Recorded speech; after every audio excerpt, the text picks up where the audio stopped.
Bonsoir et bienvenue sur les vitamines du royaume depuis ma chambre d'hôtel pour cette deuxième capsule sur les épreuves. Ici, je vais vous montrer que les épreuves produisent quelque chose de glorieux. En tous les cas, c'est un grand test pour la foi. Si nous prenons trois exemples. Le premier exemple, c'était les trois Hébreux, Shadrach, Meshach et Abednego, du temps de Daniel à Babylone. Ils ont été jetés dans une fournaise parce qu'ils refusaient d'adorer une idole. Une fournaise, c'était quoi? C'était une pièce ouverte, on l'a chauffée avec du bois de manière très très chaude et on jetait les condamnés dedans pour qu'ils soient brûlés. Et pour être sûr que cela-là soit bien brûlé, on les a mis encore des habits en laine pour que ça flambe bien. Et ils ont été précipités dans la fournaise. Mais Dieu les a préservés à cause de leur foi.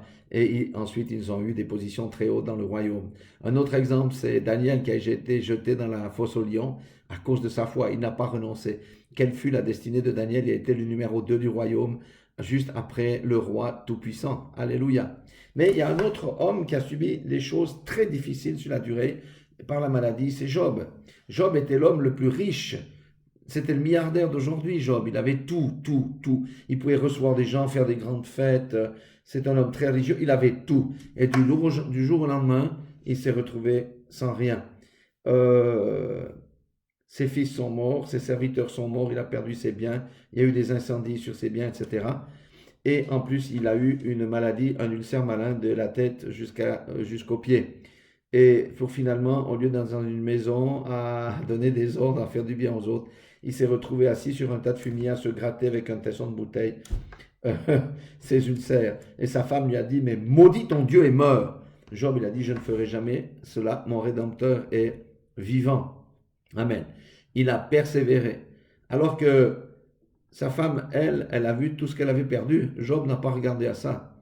Il sait que Dieu est souverain. Il ne comprenait pas que lui, il était l'enjeu entre Dieu et Satan. Alléluia, parce que Job était un homme juste et intègre. Et regardez quelle fut la fin dans Job, chapitre 42, verset 10. Il dit, l'Éternel rétablit Job dans son premier état, quand Job eut prié pour ses amis. Et l'Éternel lui accorda le double de tout ce qu'il avait possédé. Alléluia. Et en plus, Job, il est dit dans la parole qu'il fut rassasié de longs jours. Amen. Donc, vous voyez, ne méprisons pas les épreuves. Il faut avoir la bonne attitude.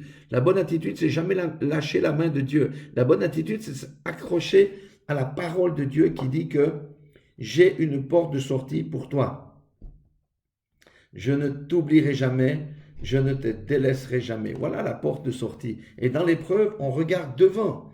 Parce que le véritable disciple ou le chrétien, il a l'espérance des choses qu'on ne voit pas. Alléluia. Mais il sait, s'il s'accroche à la parole, que Dieu va le sortir de cette épreuve-là et il en sortira un fruit délicieux. Bien que sur le moment, c'est quand même quelque chose de difficile. Voilà, je voulais vous encourager en vous disant que les épreuves, pour tout enfant de Dieu, véritable, il y en aura dans notre vie, mais ça produira toujours un fruit parce que l'épreuve-là n'est pas un jugement. Alléluia. Soyez tous bénis dans le nom puissant de Jésus-Christ. Passez une belle soirée. À bientôt.